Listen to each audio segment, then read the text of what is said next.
बहुत सालों से एक परिवार के नाते अब हमारे ग्रैंड मदर हो, हमारे ग्रैंडफादर हो, तब से सब एक फैमिली के नाते सब तो रहते हैं।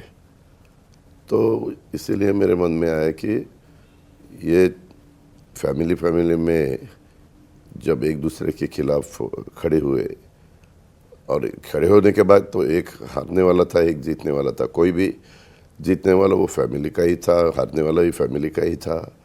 फैमिली के बाकी लोगों को तकलीफ होती थी, ऐसा सब मैंने देखा। इसलिए मैंने कहा जो मन में था वो कह दिया।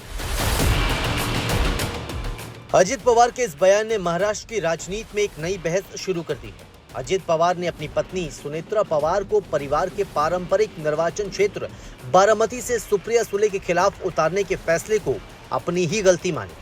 हालांकि अब तैयारी विधानसभा चुनाव की है, लेकिन उससे पहले अजित पवार खुद बारामती में खड़े होंगे या नहीं, इस पर संशय बरकरार है। आपको क्या लगता है, आपके पास नंबर आएंगे? मुझे अभी लगता है पहला महायुति की तरफ से हम ये असेंबली का चुनाव लड़ रहे हैं, उसमें क्लियर मेजॉरिटी अच्छी तरह से आनी चाहिए। ये हमारी सबकी कोशिश है। शरद पवार बारामती में अजित पवार के खिलाफ उम्मीदवार उतारने की कोशिश कर रहे हैं। अजित पवार के बड़े भाई श्रीनिवास पवार के बेटे यानी युगेंद्र पवार को अक्सर शरद पवार के साथ कई कार्यक्रमों में देखा जा रहा है। हालांकि क्या भतीजे को अजित पवार के खिलाफ उतारने की तैयारी है, इस पर फिलहाल कुछ भी ठोस फैसला नहीं हुआ है।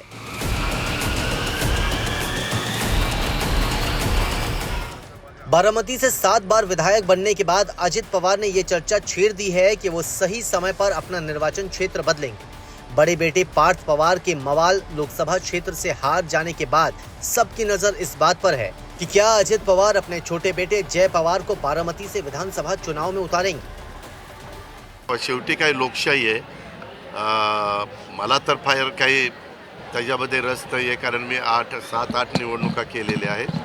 त्याच्या संदर्भामध्ये जर आमच्या जनतेचा तसा कल असेल कार्यकर्त्यांचा, तर पार्लमेंटरी बोर्डामध्ये जरूर तोही विचार केला जाईल। तुम्ही पण पॉझिटिव्ह आहात का जय पवारांना पार्लमेंटरी बोर्ड आणि त्या भागातले कार्यकर्ते जे काही मागणी करतील ते करायला आम्ही तयार आहोत।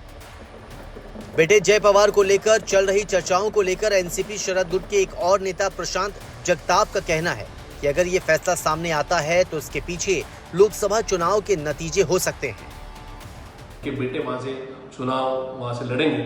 मुझे ऐसे लगता है कि 4 जून 2024 को बारामती के मतदाताओं ने जो फैसला लिया या जो फैसला दिया है, उसके बाद आदरणीय अजित दादा जी को आने वाली विधानसभा चुनाव ये ठीक से यानी अपने हाथों में दिख नहीं रही है, इसलिए शायद ये उनका पर्सनल डिसीजन रहेगा।